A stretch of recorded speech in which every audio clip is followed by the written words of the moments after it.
And we're live. That should be us. Everybody should be able to see us and hear us. Let us know. We did our best. All right, you ready? Ready. Oh. Welcome to Books You Never Read. Except for those we have. I'm Nicole. I'm Jason. And this is our week 2 and final discussion of Neuromancer by William Gibson. Yes. Okay, here we go. I saw that my computer wasn't muted, and I wasn't sure if that was a problem. I don't know. Yay! They see us and they awesome. hear us. Cool. We love all of it. Yep. I thought I heard feedback for a second, but it was not. You're on a train, Peggy. Cool. Cool.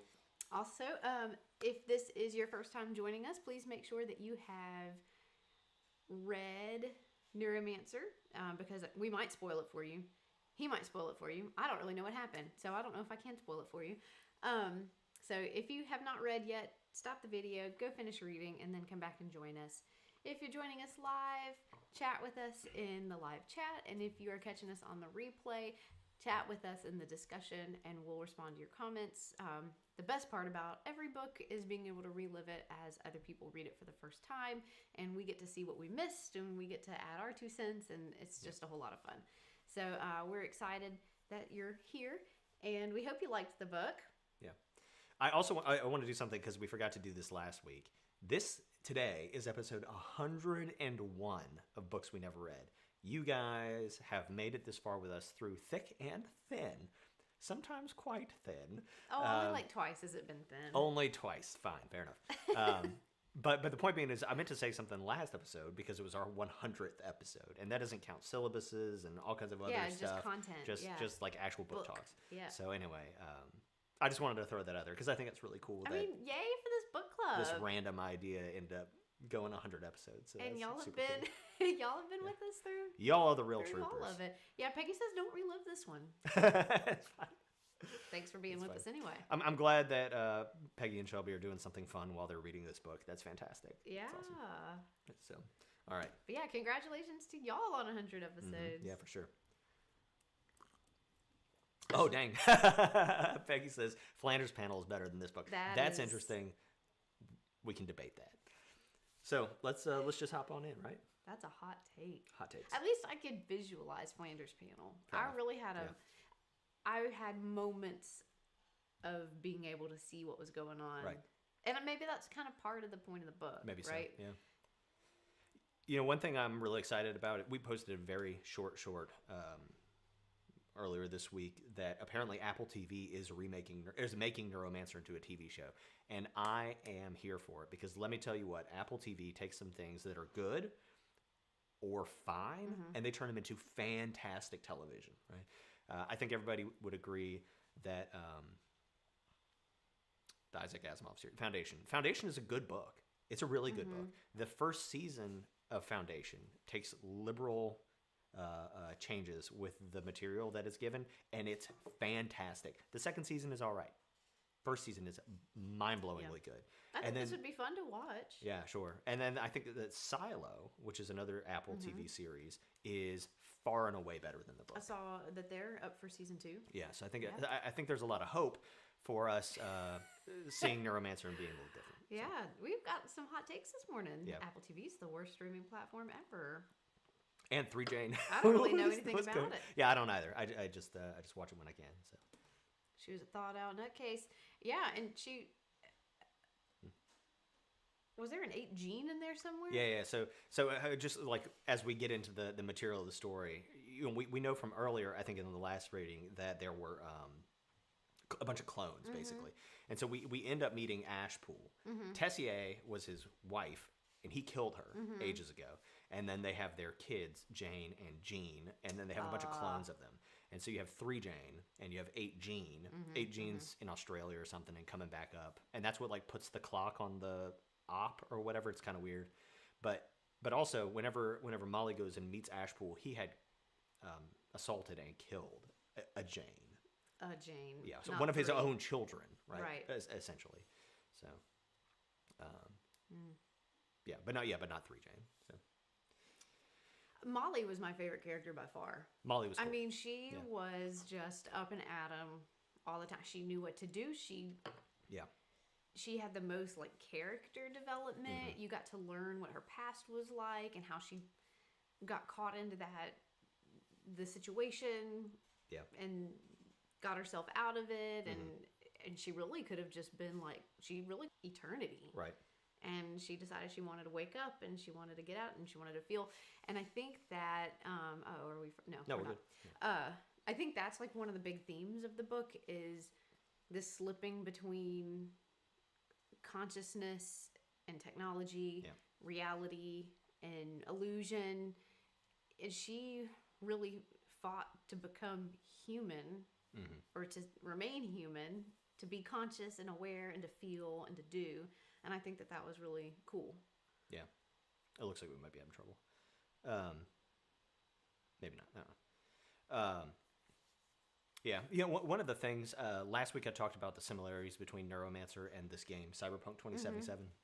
And we get this bit about how Molly has been a doll in the past. Yeah. And basically she was a prostitute. She chose this, but they do a cutout. Like they partition her mind so that she can do whatever like the client wants without like being conscious of it, and that is in the game as well. And it's sort of very dark aspect of technology. Like, what if you can and it goes back to this idea of like, well, what is a self? And that's really kind of the big theme here is, we talked ad nauseum last week about about like what is an I and what is a self, and like if you aren't present, does all that terrible stuff happen to you? But then, like, it was in there, and she started reliving it as dreams and all that stuff with the senator and all that. Cosmic Vision, I also just finished. It was fire. It was so good. It was a great game. But the point being is that, that's in there, and that's, like, one of these, like, dark aspects of technology. Is like, what happens when you can turn somebody basically into an object? Yeah. And they can keep their personhood. Like, what is that? Well, and I think that extends further to the concept of once AI becomes sentient, how do we treat that? And that's like Westworld and everything else. Like, do they have rights, and should they be treated well, or can they be treated as objects of people's endless desires and with no consequence? And I think that that's a really important question that we've got to deal with. I mean, I think you should treat all things kindly, but that's just me. Yeah. I wish we were told that both Rio and Neuromancer have citizenship in various countries, and I wish we had gotten more of a discussion about like what that means, because they don't seem to be equal to like what a human would be able to do. There's definitely limitations on what these AIs can do, but we'd already reached a point in the past where we had decided these AIs were enough to be citizens.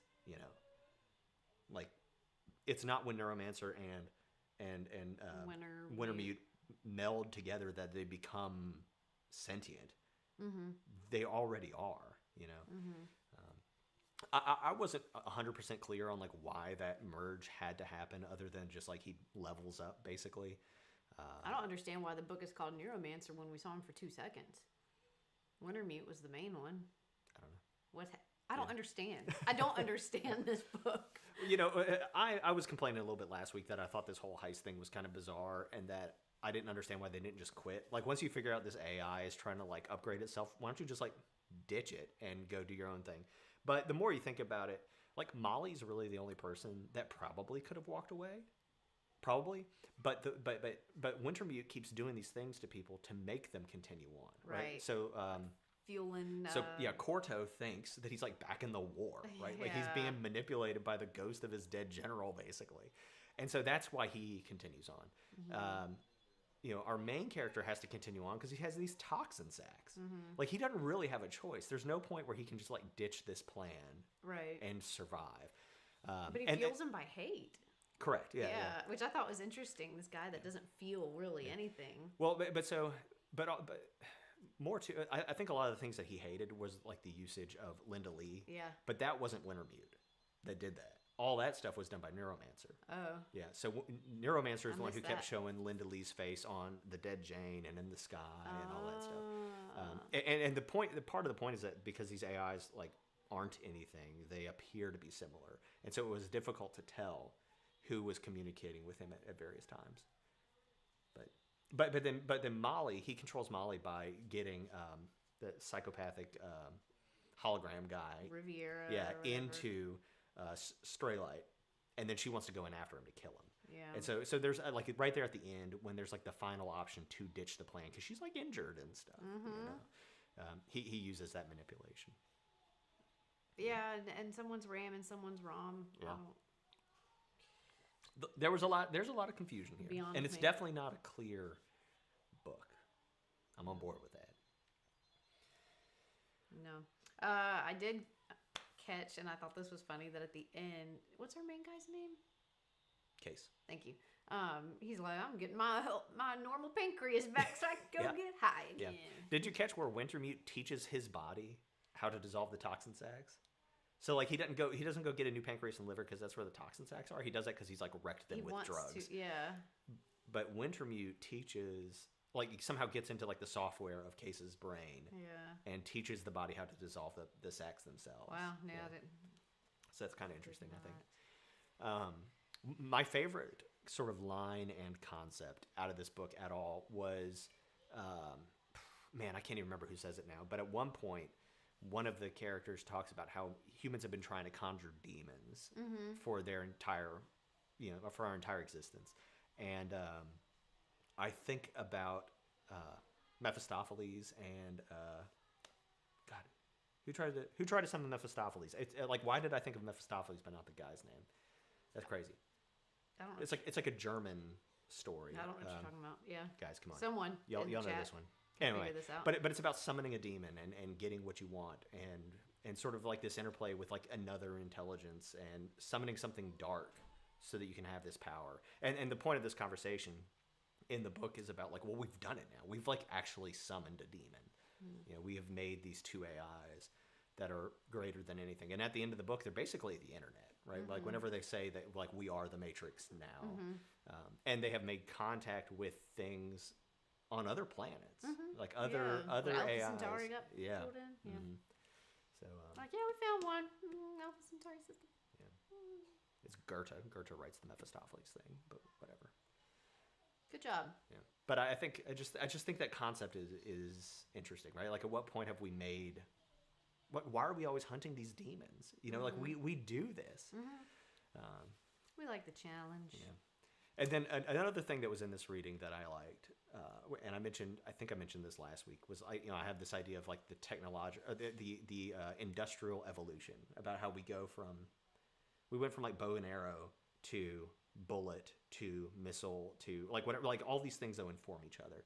And at some point, Wintermute talks about there's like one of these little like gardening robots or something that they're involved with, or maybe like one of the computers, the Ono Sendai things or whatever. And he talks about like, that's my ancestor, like that's part of my DNA, because he recognizes that sort of that is the way that he is evolved. That reminds me of that episode of Love, Death, and Robots with the pool cleaner. Yes. Yeah. Yes. That is my favorite episode. What a great I have a if you've thing never going on here, clearly. Watched it. So if you, I don't know. So I've recommended a series before, the Ark of the Scythe, the Thunderhead series or whatever. Super good. And it. I thought you were stuck for a second. We're good. Okay. It's like taking this concept of at what point AI is sentient and is the internet. It is everything. It is everywhere.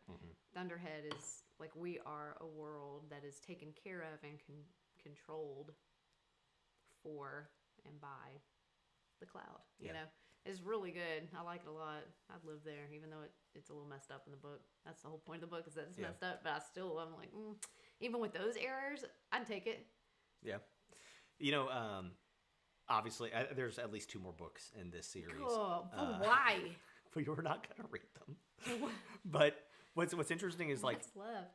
I think in a lot of stories where like you have the AI level up, you end up in this dystopia. But the thing that Wintermute Neuromancer becomes does not seem particularly interested in doing anything, at least not on the surface, right? It might still be manipulative in the way that Wintermute was, but it's not out there like ruling the world. It's over here like helping Case get a new pancreas and Yeah. and I think that like we've already arrived in the dystopia. Like the dystopia had already happened. You know, like this world that we're given is not a great place, and I'm not sure. I don't even know that we ever really saw the world. We see. I mean, we see a little, but we mostly see like the criminal underbelly, I suppose. Yeah. What is the actual? What do the real people look like? I don't even know. It's like the 3 French kids who turn out to be cops. So yeah, that's it. Yeah, it was just hard to see into this world. Sure. Yeah. But the stuff that I did get, I mean, it was fine. It was interesting. Yeah.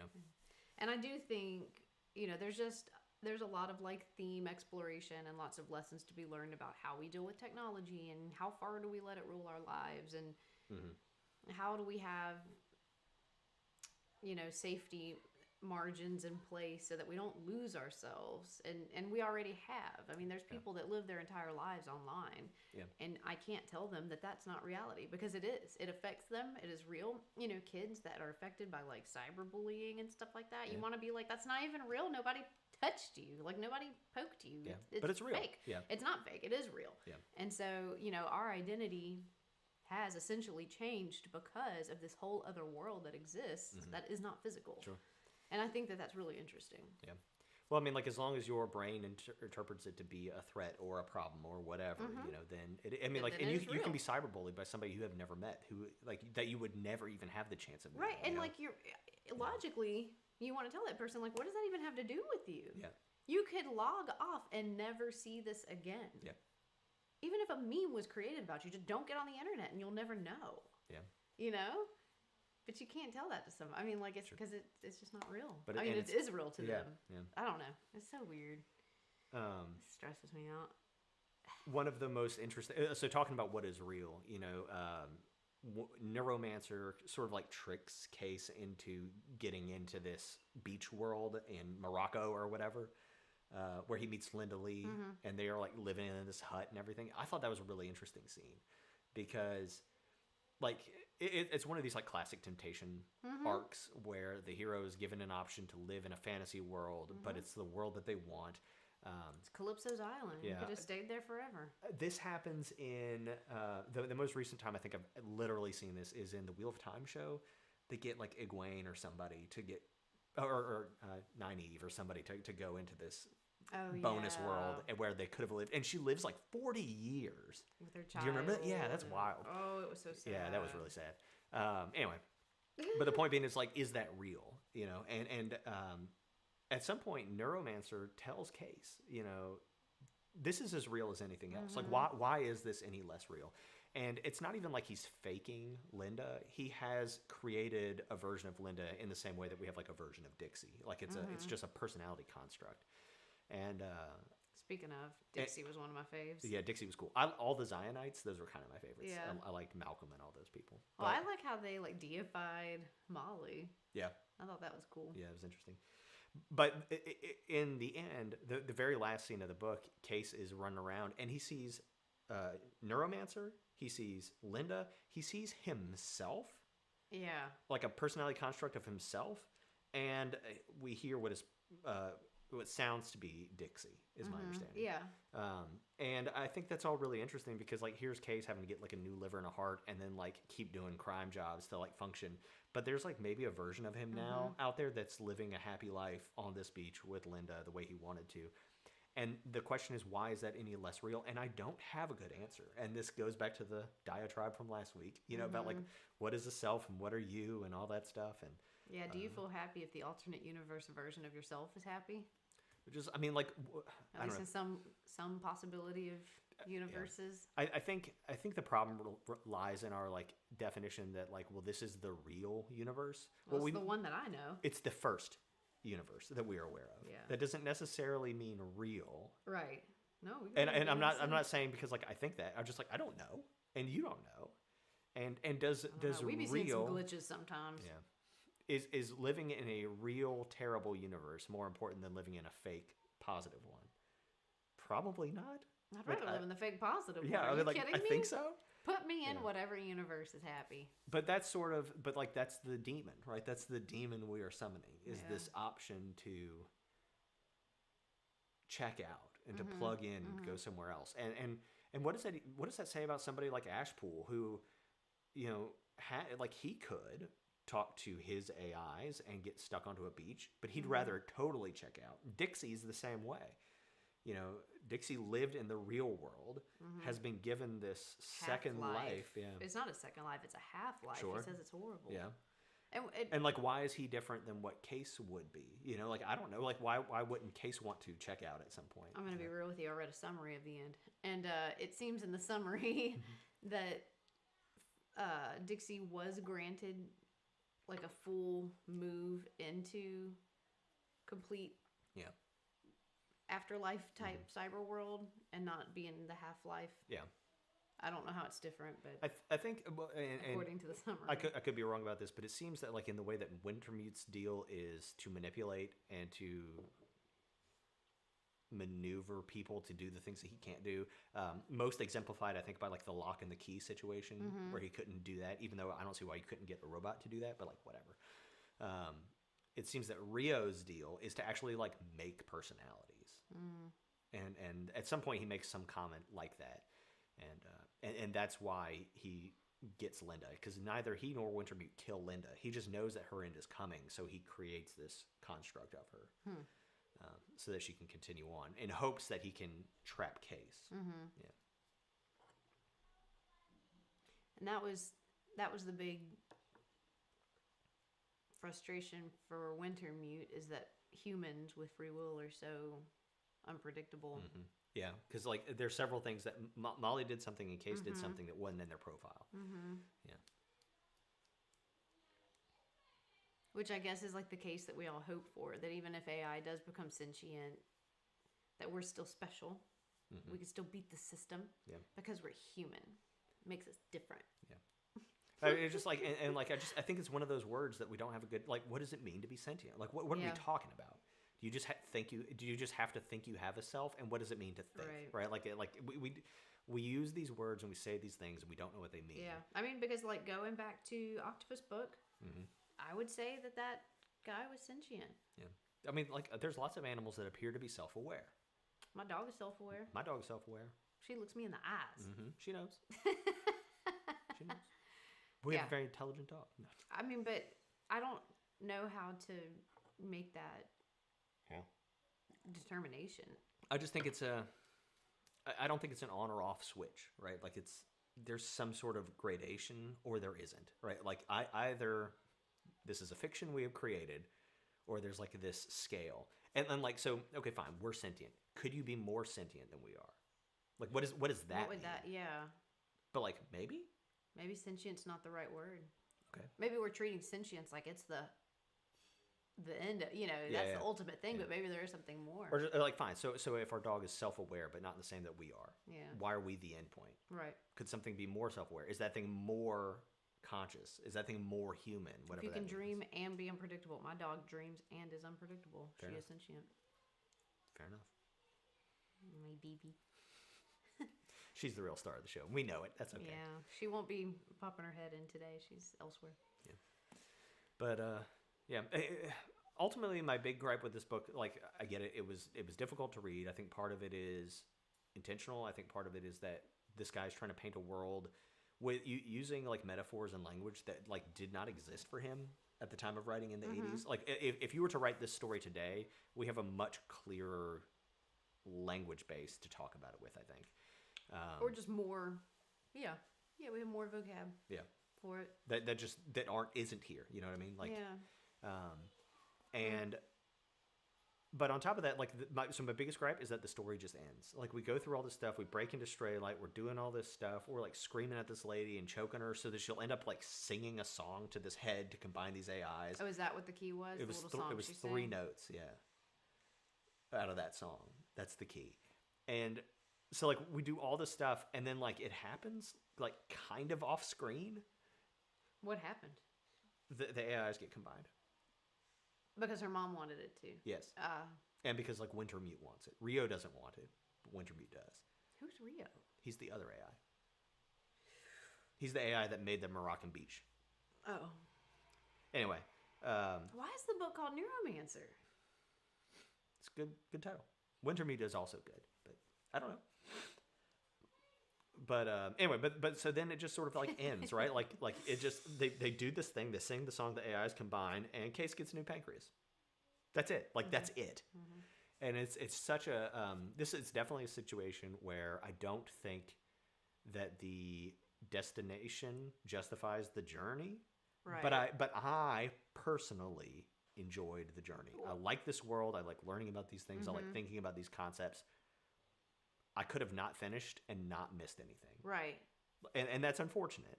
But apparently I didn't miss anything. But no. The journey is the interesting part of this book. It is the building of this world and understanding how it works and what it does to the human. I mean, these humans are something else now. We talked about that last week with, like, what is it? Case is something else.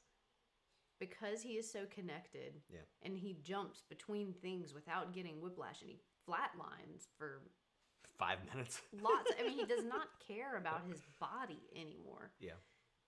I would say he is something else. And so, like, just the building of that and like, me going through the process of understanding what that looks like, that journey is worth it. I mean, that was worth reading the book. Yeah. I just don't know what happened, and that's fine. The story is lost on me. I would have liked, and this is like just like from a personal, professional standpoint, I suppose, because I work with people in addiction and things like that. Obviously, drugs is like a massive undertone to this whole story. But the reason that people are using drugs, especially in this case, is to escape the self. So, all right, so like if you've got this self and you are like a meat bag or whatever, and you can't get away from it, the only way you can do it is to like check out. Like you can unalive or you can do drugs, and those are your options. But in this world, you have all these other options, and how are those things different than a drug? Like what does that mean? And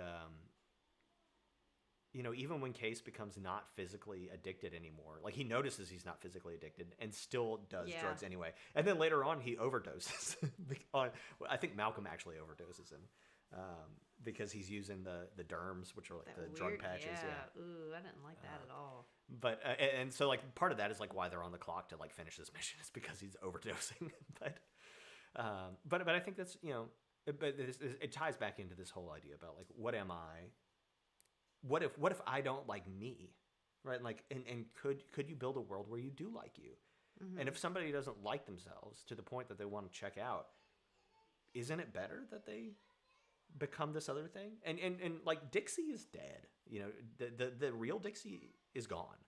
There's just this other thing now that thinks it's a continuation of Dixie, right? And like, is it? Like and if it you longs to not be there. Yeah. So. Yeah, but like if you uploaded yourself into a computer and then you died, that is you, but you are not it. Right. There's and this goes back to like this language problem that I think we have. So. Yeah, I hope I get to live forever in a computer. Let me give you my 2 cents for the rest of eternity. That sounds great.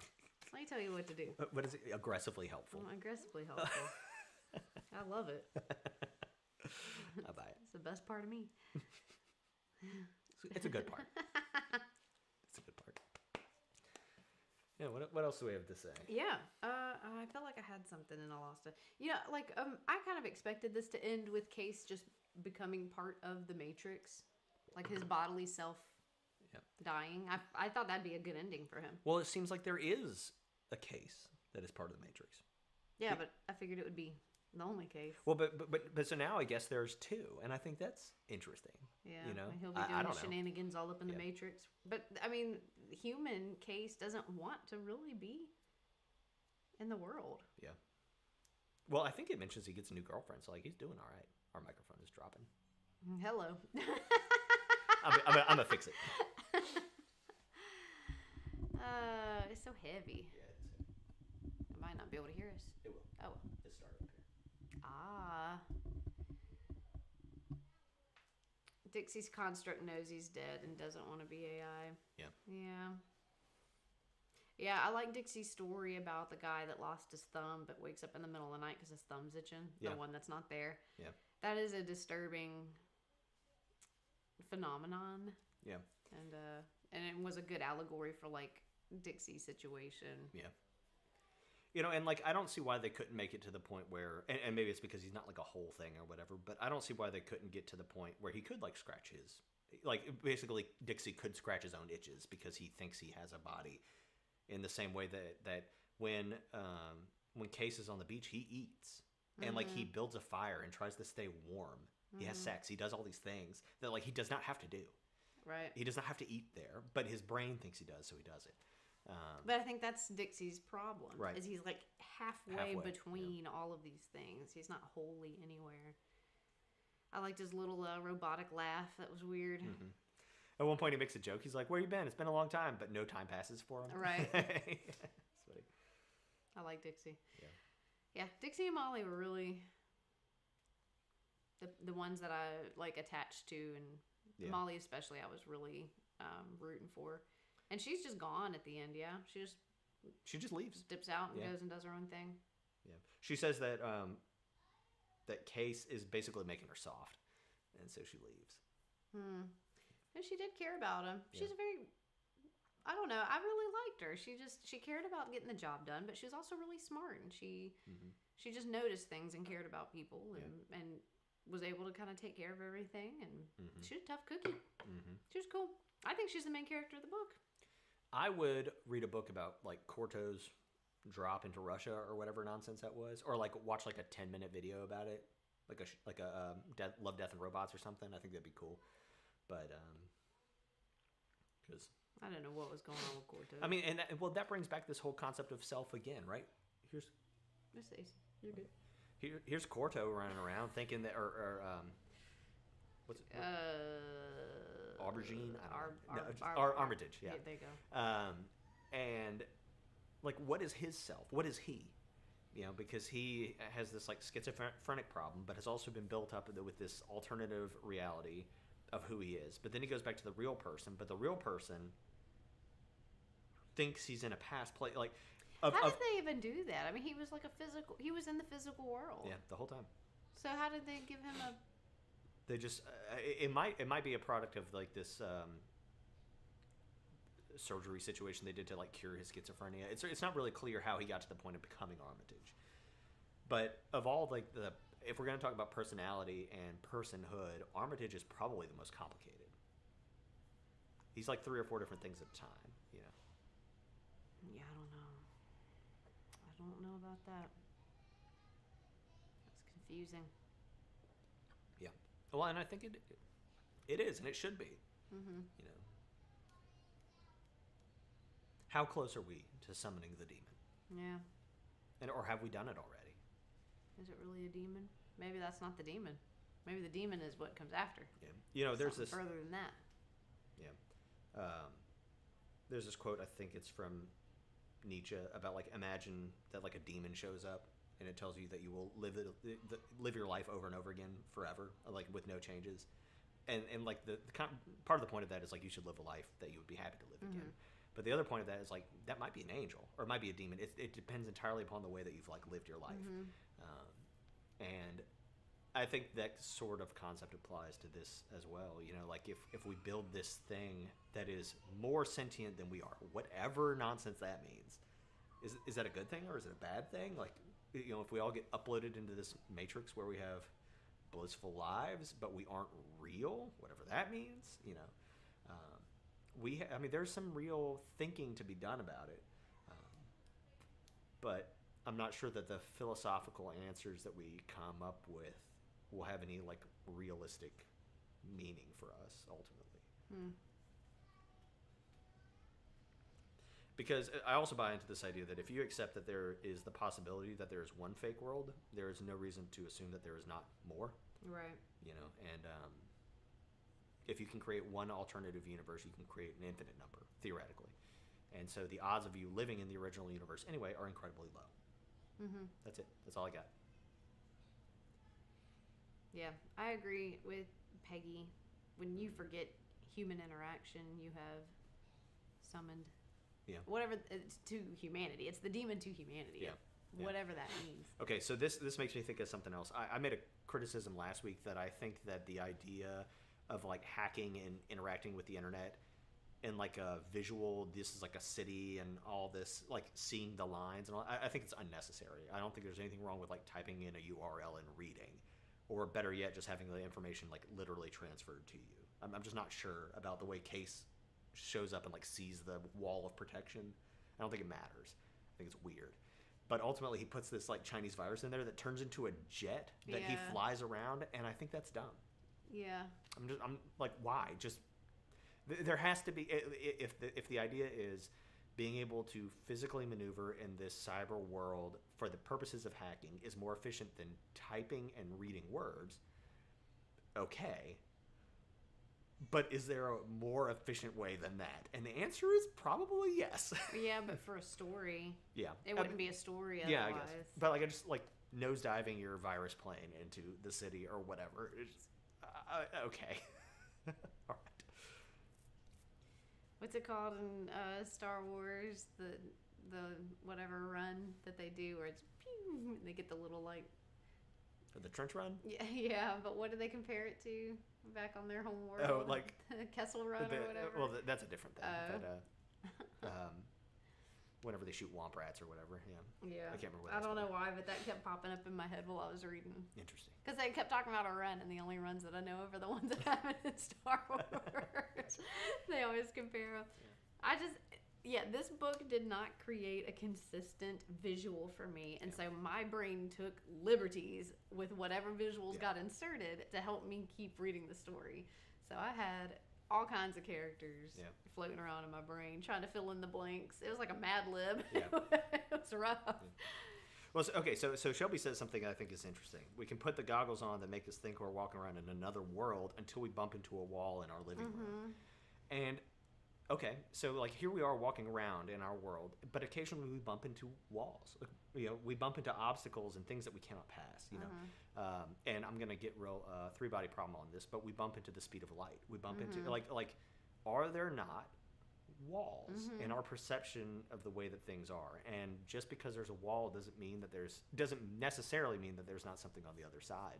Right. We could go back into the third book of Three Body and talking about like the other dimensions and the way things are. And we were just talking about that. Like we were watching an Alien show and just talking about dimensionality and things like that.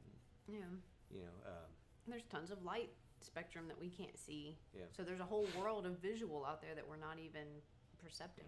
And I'm not saying that we buy into all that stuff, but I'm just saying that there's so much possibility out there beyond what we can perceive. I know that you're talking about actual walls. We know, we get it. Yeah, but it's a fantastic. Your point is a fantastic point that I think applies to our reality as well.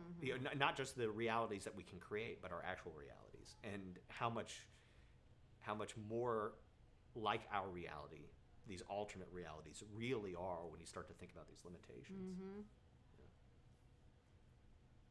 Yeah, I don't. Just side note, playing with what's the thing called? The Oculus. Yeah, there is this game that's very cartoony looking, and you have to like walk this plank, and if you lose your balance, you fall a gajillion stories to the ground. In reality, you're just standing there, and it's fine. I have to close my eyes. I can't watch myself just fall. Well, we put an actual board out one time for that. Did you? Yeah. I wasn't part of that. I had to firstably. So there was a plank, and you see like your open air, like skyscrapers and stuff around you. I could not physically walk the plank. I had to crawl. So I knew, my brain knows that this is not reality, that I'm just in my living room, and still will not allow me to face even an alternate reality death. Yeah. My brain will not allow me to put myself in fake danger. I think there's a setting where like a giant spider come out after you as well. Oh, there's all kinds of things. There's like you're going for donuts, and there's one where a roach is like coming. You're like, will you walk the plank if there's a roach behind you? I'm like, no, I won't. Yeah.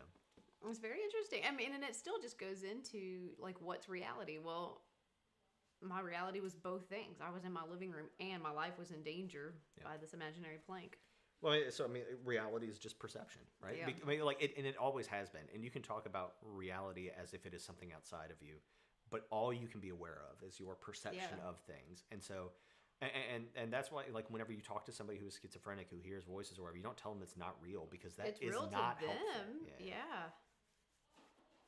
Yeah, I was playing a Star Wars game, and it was all fun and games until Darth Vader showed up in my face, and I had to take that thing off. I was so afraid. Yeah, I mean, it is very interesting. Yeah. Yeah, I do have to use a motion sickness band for it, Peggy. Makes me super motion sick. All right, well, we've been at this for like 40 minutes now. So overall, I mean, this was an interesting read. I did not like the book, but I appreciate the book, Sure. if that makes sense. Yeah, I'm on board. Not the top. Like, I'm glad Not the middle. I experienced it. I would never choose this on my own. I do love the cover, like, that you have on your slideshow Yeah, here. that's I good. would pick the book because of that cover. The pinks and the purples, that looks really cool. I would enjoy watching a show about it. Yep. I would not reread it. Yep. Nor would I read 2 or 3. Fair enough. I loved the author's introduction, so I think I like him. Mm-hmm. I just couldn't get into the story itself. Sure. But the themes are super interesting. I think that this is like important discussion for people to have. Mm-hmm. That's my take. That's all I got. I agree with everything that you just said. I kind of felt this way about Childhood's End. You know, I think that's true. Yeah. They were great. I like it better now than I did when I was reading it.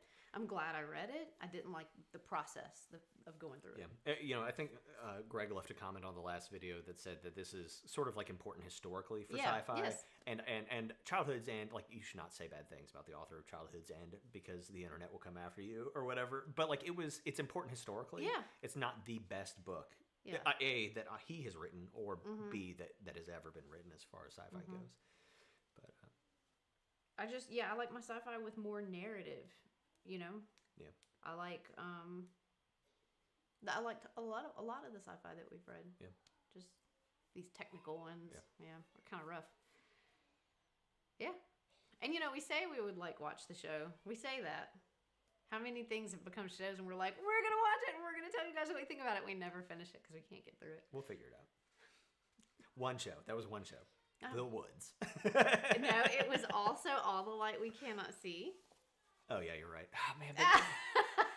That show, nothing. I've heard it's nothing good. can do justice to the poetry that Andy Dorr writes. Nothing can do justice to it until you can like plug me into the Matrix and make me feel those words. I'm not here for it. I don't want any other way. So. Yeah. Fist my bump. Yeah. That was fantastic. That was really and good. And the Children of Time. yes. Both of those books were definitely So at the top. good. Yeah, for sure. So good. I mean, because you had people that you would cry over. Like, you had characters that you would just, like, love. Well, and I'll say this about Children of Time. Not only was it a fantastic narrative, but it grapples with a lot of the same questions that we are asking today, but in a more accessible way. Especially when you talk about, like, the woman who becomes the AI and really can't tell the difference anymore. Because it's not even like she got uploaded. She gets, like, melded. It's weird. Well, yeah. And so you can have these same conversations, but for, a better journey. So. Yeah. Oh, Shelby never finished Children of Time. That's great. Yeah. Fantastic. Try again. Yeah, y'all need to start thinking, you know, we're going to have a couple of weeks where we don't have a show. And so that's your time to go wild with your reading. Yeah. Didn't we have an idea about something? I do have an idea. Let's tell the group this idea and then we can log off. Okay. Yes. So I have this idea that, you know, you guys read whatever you read while we're on break. And then you either email us or Instagram message us what you read, what your thoughts were on it, kind of like a very short version of like an episode of Books You Never Read. And we'll go like live or do a recording where we go through and read what everyone read and what they thought about it. And it's literally books we never read because we didn't read it. Do you like it? I thought it was such a good idea. Yeah. It could be fun. Yeah, it'd be like doing a little book report, but then we'd read it and be like, whoa, what? Like, we're just cheating off of someone else's book report. Anyway, we can we'll lock that idea down if that's something people want to do. Yeah, if y'all are into it, I think it'd be great. And it's only 2 weeks, so y'all be all right. And we'll probably upload other things during that time. Maybe. We just Maybe, won't yeah, be- we'll try to give y'all a little something. No, the Sundays aren't ruined. Because the most important part of that Sunday is you. And you're with you all the time. Oh, Yeah. For better or worse, yeah. according to the story. Y'all are fantastic. Books we really never read. Yeah, truly. And, like, except for the ones that maybe we have. Right. I think it's such a good idea. It's fun. I have very few great ideas, and boy howdy, I'm my biggest cheerleader when I do have one. Let's let the people go. Okay, you guys. We did release this, an announcement for our next book, and we'll be releasing the syllabus for that. We'll really try to get it out today. We've just had a lot of technical difficulties. Yeah. But it's Never Let Me Go by Ishiguro. Yes. I can't remember the guy's first name, but I it's know, Ishiguro. because We do have the book now, Ishiguro. so we can Okay. either do it now or we can do it. Yeah, we could try later. to do this It's your real call. It quick. doesn't Yeah. matter. So that's our next book. It looks like it's a good one. So A little thriller. go get your book. All right. Thank you all for being here. We will see you next week for Never Let Me Go, week 1. Yeah. Bye. See ya. Happy reading.